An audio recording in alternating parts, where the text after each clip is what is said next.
മലയാളികൾക്ക് ഏറെ പ്രിയങ്കരിയാണ് ഗായിക കൽപ്പന രാഘവേന്ദർ. മലയാളി അല്ലാതിരുന്നിട്ടും ഐഡിയ സ്റ്റാർ സിംഗറിലൂടെ മലയാളികൾക്ക് ഏറെ പ്രിയപ്പെട്ടവൾ ആയതാണ് കൽപ്പന. വ്യത്യസ്ത ആലാപന ശൈലി തന്നെയാണ് മലയാളികൾക്ക് പ്രിയ നായികയോടുള്ള സ്നേഹം കൂട്ടിയതും. ആരാധകർക്ക് ഏറെ വേദന നൽകുന്ന ഒരു വാർത്തയാണ് കൽപ്പനയെ സംബന്ധിച്ചുകൊണ്ട് പുറത്തു വരുന്നത്. ഇന്ന് പുലർച്ചെ കൽപ്പനയെ അബോധാവസ്ഥയിൽ കണ്ടെത്തിയെന്നാണ് റിപ്പോർട്ട്. താരം അതീവ ഗുരുതരാവസ്ഥയിൽ എന്നും വാർത്തകളുണ്ട്. ജീവൻ ഒടുക്കാൻ കൽപ്പന ശ്രമിച്ചെന്നാണ് ടൈം ഓഫ് ഇന്ത്യ അടക്കമുള്ള ദേശീയ മാധ്യമങ്ങൾ റിപ്പോർട്ട് ചെയ്തത്.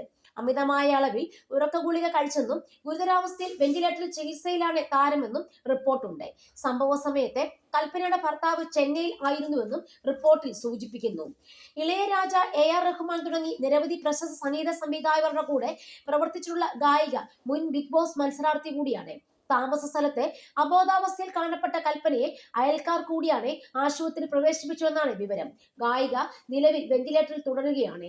ഭർത്താവിൽ നിന്നുള്ള വിവാഹ മോചനത്തെ തുടർന്നുണ്ടായ വിഷാദവും ഒറ്റപ്പെടലും താരത്തെ നിരാശയിലേക്ക് തള്ളിവിട്ടെന്നും ചില ദേശീയ മാധ്യമങ്ങൾ റിപ്പോർട്ട് ചെയ്യുന്നു. 3 കുഞ്ഞുങ്ങളാണ് താരത്തിനെന്നും റിപ്പോർട്ടുണ്ട്.